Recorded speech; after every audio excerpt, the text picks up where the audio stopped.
okay, let's be honest, I'm a very lazy producer. But sometimes I think this leads to helpful kind of hacks that helps to speed up the production process or makes it even more handy, or even can spark some fresh inspiration to use a tool in a new way.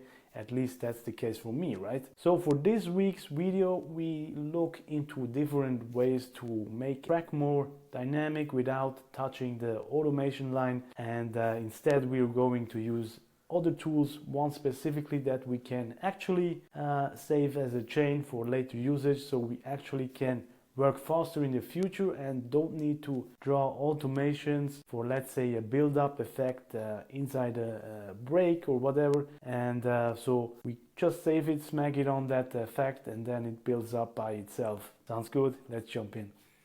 Hey friends, Solano here from roughandstudio.com. As always, I have a little gift for you, which is my soft but snappy Rominimal Ableton live kick template, inspired by Rominimal genre, artists like Silab Bexi, Barak, Petre Inspirescu, and so on. And if you want a kick that you basically can adjust to your very likings, like making it short, long, snappy, whatever you like, without searching endlessly in sample pack, searching for the right kick.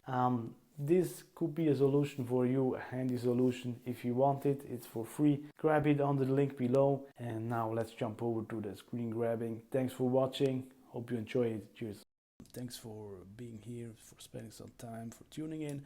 What I want to talk about is, I call it a helping hand for lazy producers, like I am.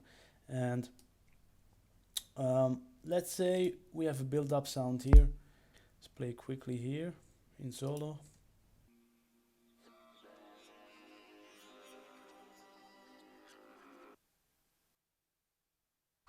And obviously there is just a cut, right? And I wanted it to being fade out a little bit, and I also wanted to make it kind of bigger because now it's just like not so impressive.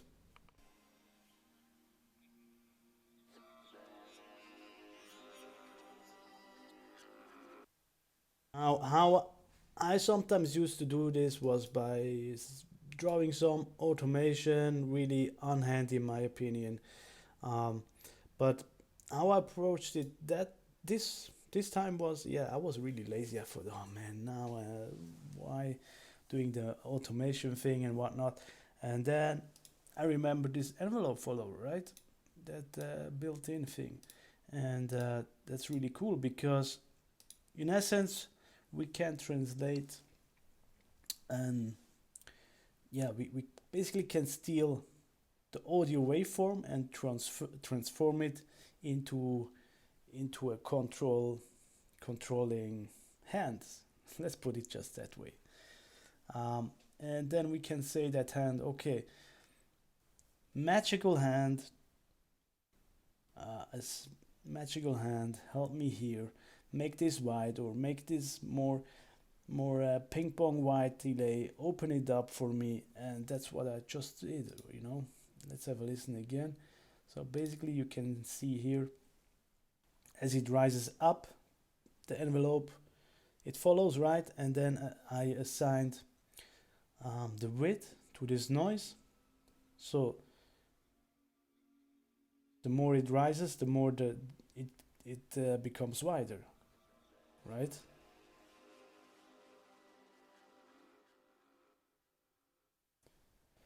And it becomes also more dynamic in my opinion.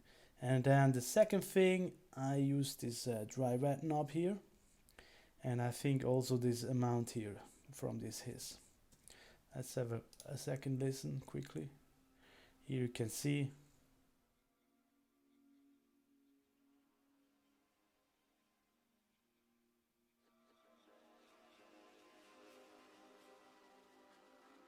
like this, right? Now let's compare it quickly without any envelope things. Just sounds dry, and it moves of course a little bit here with the ping pong delay, echo, sorry. But still sounds a little bit too small. But with the envelope follower,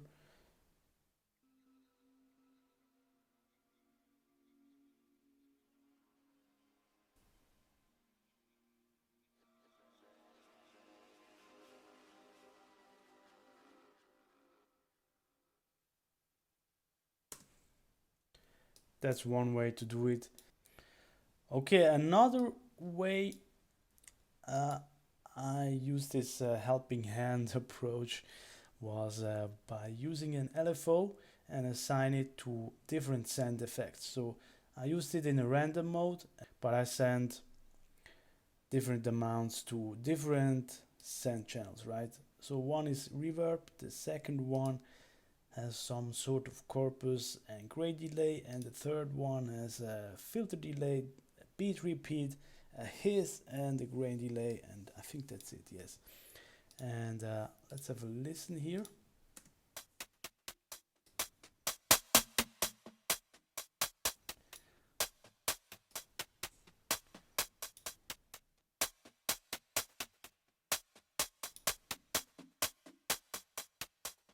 And with the minimum and maximum amount here, I can choose how much basically reverb I want to send.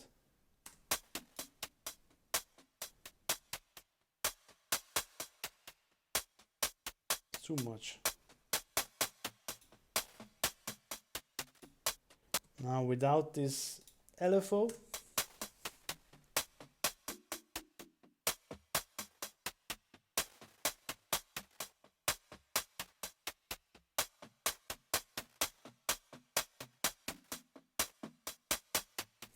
we still send, right? We still send some stuff to the reverbs, but it's less dynamic. Now we have a little bit dry.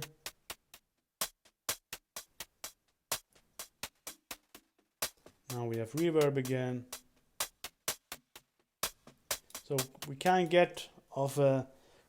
of get a little bit more dynamic variation just from hi-hats in a subtle way, I would say. And then I simply recorded them to different audio channels, and let's have a quick listen in context.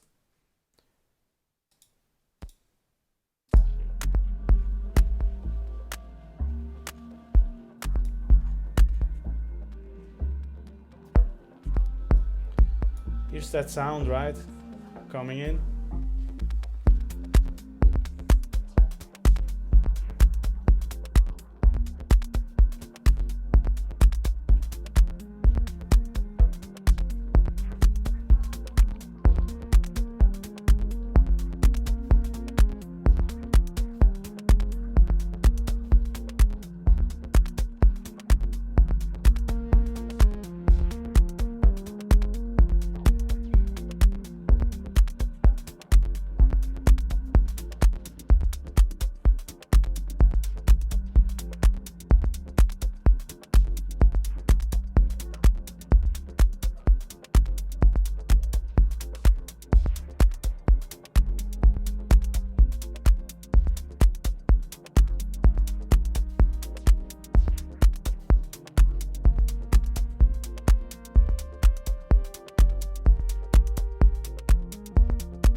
And so on, right?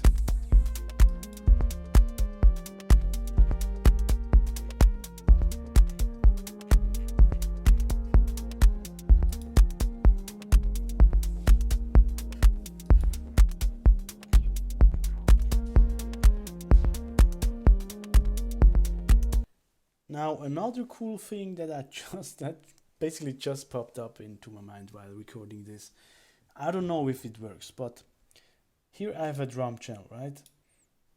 Now, why on earth should we just limit ourselves to just using the envelope on one channel? We can actually use it. For example, the claps envelope can actually control the hi-hat, something on the hi-hat channel, right? So what I did, just as an experiment, inserting an envelope folder on the clap, and this clap is basically triggering for once the volume of the hi-hat, but also a dry and wet on the hi-hat channel, as you can see here, right? Here's the hi-hat.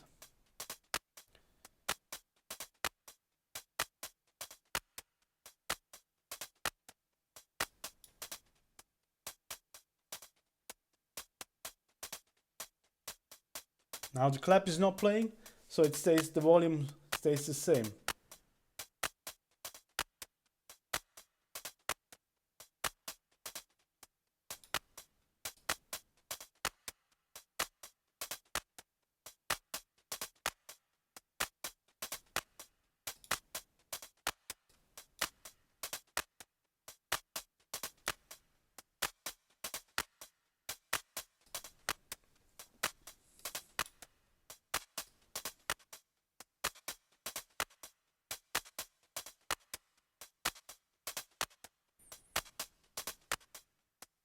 So we get somehow interesting results, I would say, maybe.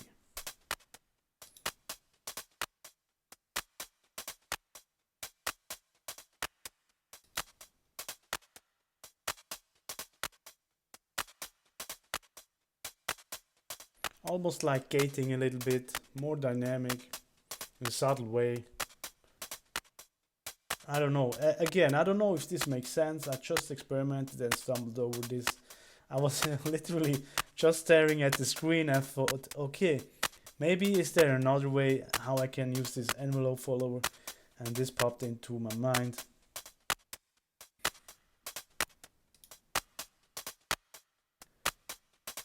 I have the feeling this actually gives a little bit more groove to those two tracks. Let's mute it quickly.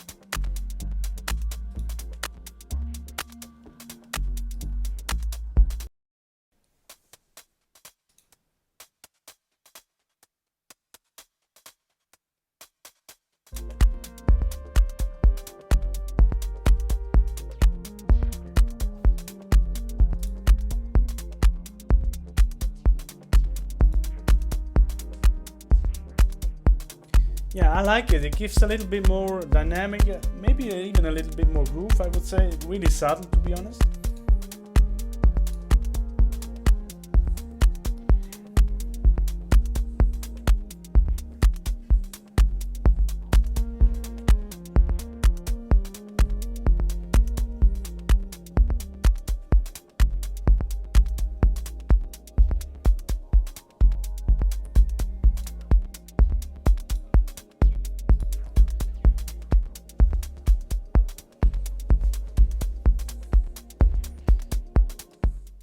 Yeah, so to sum this up very quickly, number one, using envelope follower as a helping hand on, yeah, exactly, on a build-up sound. So it actually moves, so the louder the audio file gets, the wider it becomes, or the more effect is applied to the sound. So it's a natural, yeah, kind of transition in a handy way, in my opinion. And the benefit of it is we can actually save it. The second thing is actually using an envelope, not just on one channel, but taking the envelope from one channel and assign it to another channel, volume, sense, effects, whatever it is, right? There is basically, Ableton is a modular system somehow, right? We can assign everything to anything somehow. That's really amazing, and that's why I love this software. It opens up so many possibilities with stock plugins or Max for Live devices. And last but not least, LFO, sending again random amounts to a send channel with reverb and different effects on it. Those are three helping hands I like to use recently for my tracks to add a little bit more complexity, a little bit more dynamic, but in a very subtle way. I hope this helps. Let me know how you use subtlety in your tracks, if you like. And yeah, just go and experiment, have fun using envelope on one track with and controlling something else on another track. And yeah, maybe something interesting happens. And yeah, have fun while experimenting. Again, this is as always an advice buffet. Take what you like, what inspires you, of course, and then take it to another step, to your very own version. And yeah, hope this helps, hope this inspires. Thanks a lot for your time and for watching this video. And again, if you want a customizable kick template that is Ableton Live stock plugin based, go and grab it for free under the link below. Thanks again as a free gift for you, from me, for watching and for your time. Thanks again. Have a nice day. See you next week. Cheers. Bye bye.